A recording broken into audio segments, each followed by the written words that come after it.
Hello, this is a pro grocery concept. You can see the different screens are moving, and this built in Flutter.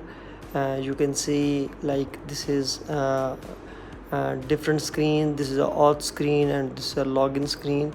And you can see like proper validation in passwords.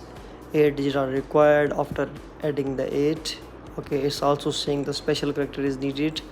So if I put the at the rate, so after putting the at the rate, let me see the password and then log in.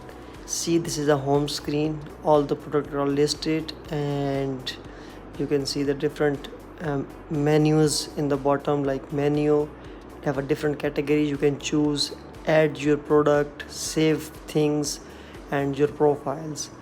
And if I go to the home screen, you can see if I click on anyone, so see the like details.